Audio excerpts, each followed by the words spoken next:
Hey everyone, State Representative Matt Commons here. I wanted to take a quick second and talk about two different bills I've had some questions on, and I wanted to address those questions. So, House Bill 1002, Energy Affordability, authored by Representative Schonkweiler, is a House Republican agenda bill, and quite frankly, it's on the top of the list for both Republicans and Democrats.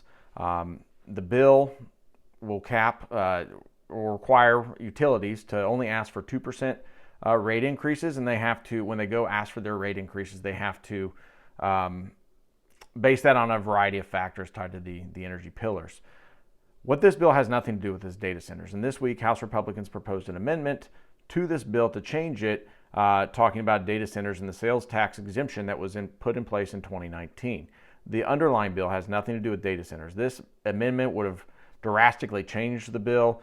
It hadn't been through the committee process, and quite frankly, House Democrats did this to use in a kind of a campaign narrative to push against us, and they did it rather effectively, and that's why I've had a lot of questions about that. So hopefully that addresses that. This bill, 1002, was voted out of the House 89-4.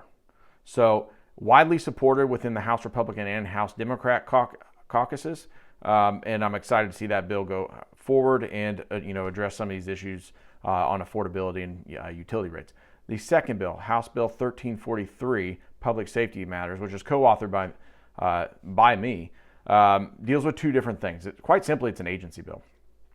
It deals with the Indiana Department of Veterans Affairs, and it deals with the Indiana National Guard, and how those. This is a normal thing that agency bills move every single year. But within the National Guard provision, there's a provision that says the governor can use military police units. So these are units that already exist in the Indiana National Guard and in the active duty as law enforcement officers, which they're trained. They get 5 months of training. What this will do, one, it'll allow the Indiana National Guard to access more federal funding. So more bang for our buck, better training for our National Guard soldiers.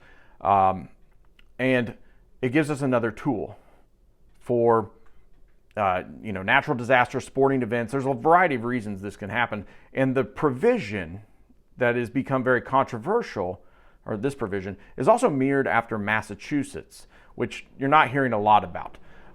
If this were to go into place a month ago, this would have been a very non-controversial bill and probably with a lot of bipartisan support. Unfortunately, that's not the case. This week, I heard House Democrats call our National Guard soldiers paramilitary force, an invading force, an occupying force.